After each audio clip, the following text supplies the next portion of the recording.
Hey, good evening. My name is Brittany. I just want to apologize for you having to listen to my nasally voice.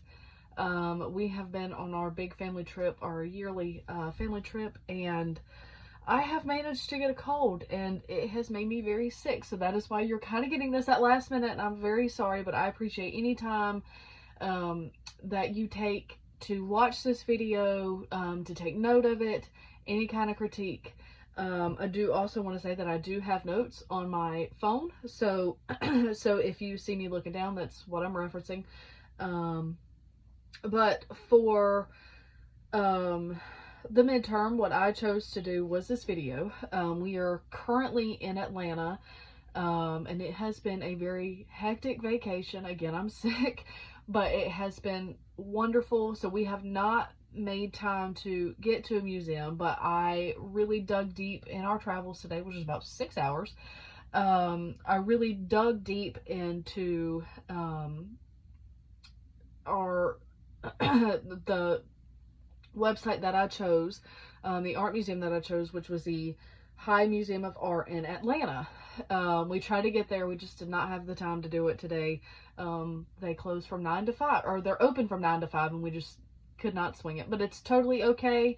The website was very informative, so this is what I've got. So I chose the High Museum of Art here in Atlanta. Very cool, what seems like museum. They have a lot of different kinds of art. They have the African art, American art, European art, the decorative arts and design, folk and self-taught art, modern and contemporary arts, and then also photography, which I believe that's what, 1, 2, 3, 4, 5, 6, 7, 8 different things of art that you can look at. That is, a wide variety. Currently their exhibitions include the Faith, and I'm so sorry if I do not say these names correctly, the Faith Ringgold Seeing Children exhibition, Eden Ligue Beast exhibition, Kim Jing Hack, painter of, I'm so sorry, Soroxen Photography's New Vision, Experiments in Seeing and Contour of Rolf Fashion Statements. That one is their latest exhibition, and it's running from October 10th until February 8th. So that is brand new, and it seemed really interesting, kind of like a fashion show, just based off of like what I was seeing. Maybe not necessarily like a runway, but different types of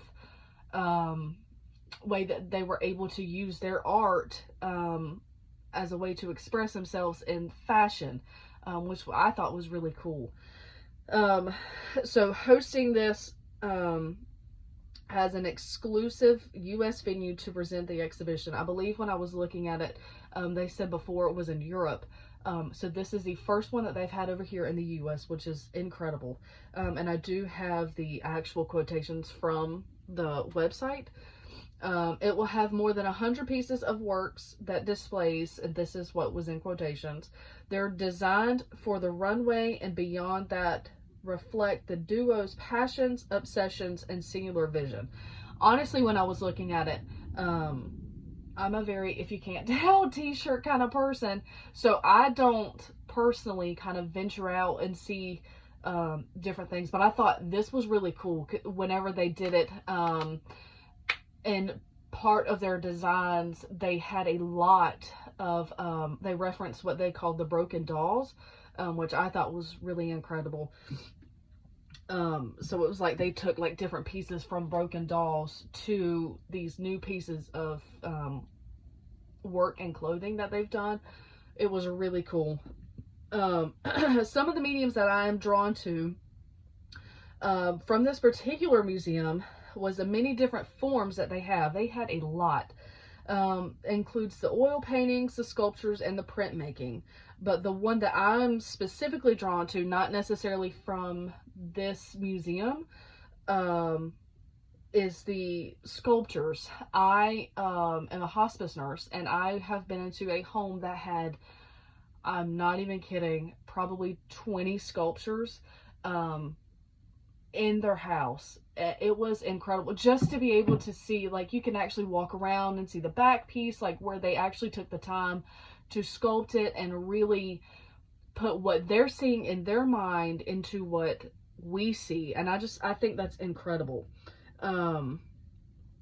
So it's not necessarily with the pictures or with the drawings, but also with the different ways that they can put their creation and what they're thinking into the pieces of work that you can physically touch, maybe that we can't touch seeing at a museum, but something that we can admire and kind of let our minds travel into what maybe they were thinking at the time, or what they were seeing or envisioning in their mind. I just think those are incredible.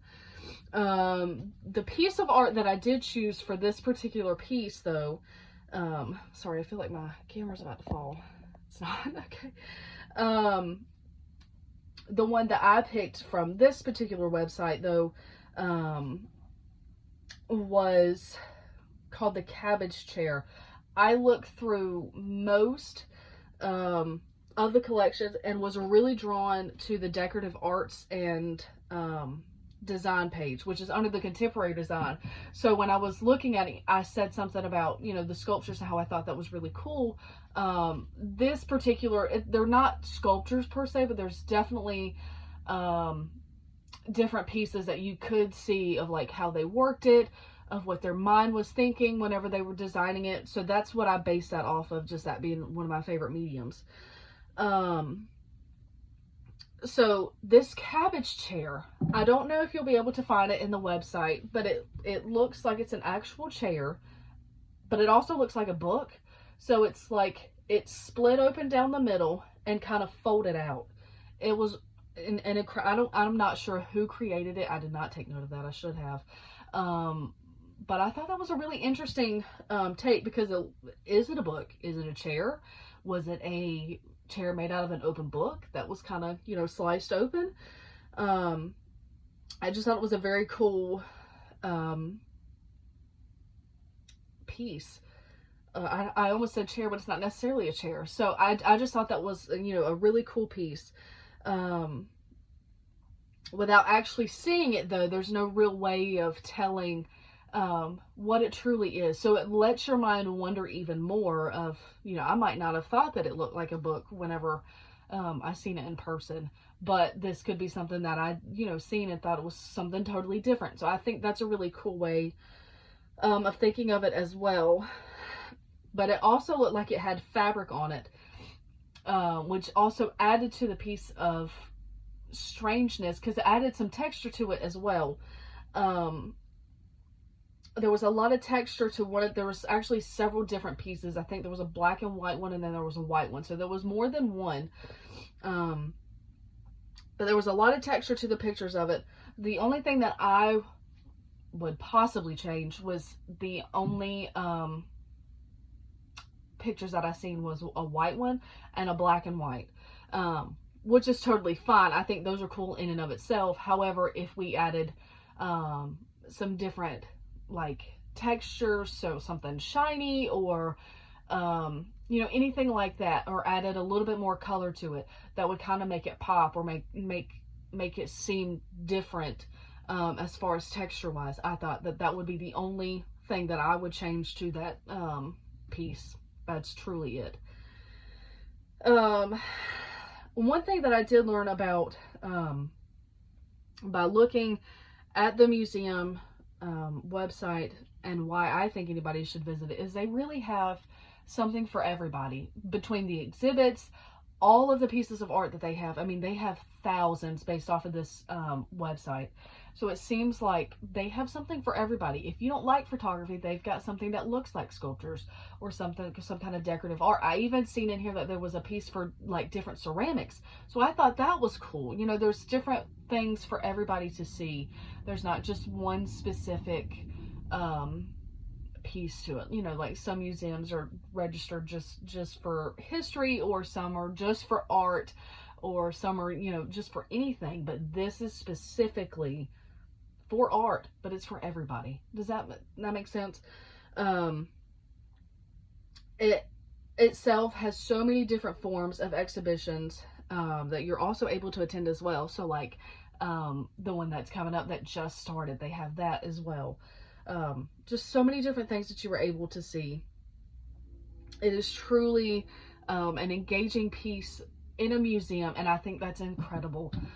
But I did learn a lot. I'm going to paste this website to the discussion board for you to look at, and I thought that this was a really cool piece. If we're able to look at it, we're probably still going to go, just because we've got kids, and I think that they would enjoy it a lot. So I appreciate your time. Thank you for listening to me. I'm sorry that you had to listen to me being sick, but I appreciate everything that you do for this class, and how it's, you know, really changing my thinking of different arts and things like that, and kind of really appreciating how not art, you know, is just specific to one thing, but there's art everywhere.